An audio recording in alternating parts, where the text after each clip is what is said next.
Now we're ready to do the diabetes testing. Make sure you follow along in your binder. You have 3 patients. For each patient, you have blood and urine samples. Notice there are 2 of each. So each patient has a before blood and urine sample that you're going to make your initial diagnosis, and then each patient has a follow-up blood and urine sample so you can see how they're doing. Here we have a spot plate where we're going to put drops of the blood and urine in these wells. We have test strips. You dip the test strip into the blood or urine and it changes color. And here are our color charts where you can compare the test strip to see what the patient's glucose levels are.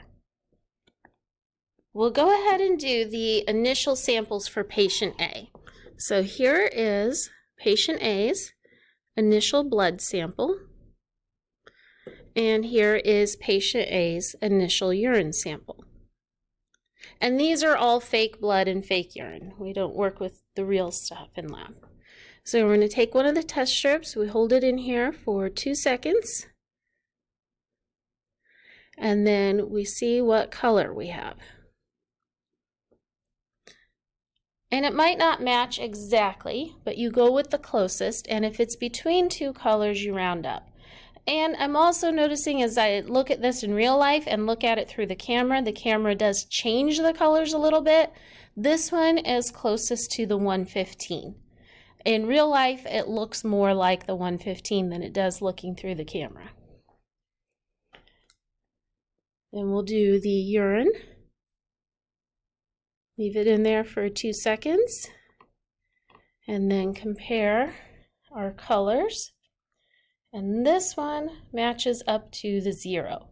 So for patient A, for their initial testing, we're going to see how they have 0 for urine glucose and 115 for blood glucose. I'll go ahead and do the rest of the test and then show you the results.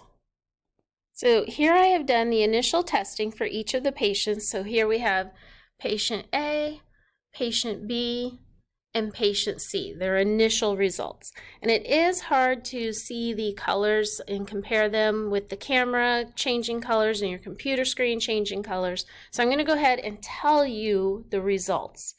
Patient A has an initial urine glucose of 0 and initial blood glucose of 115.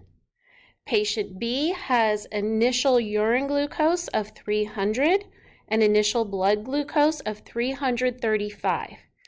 Patient C has initial urine glucose of 0 and initial blood glucose of 225.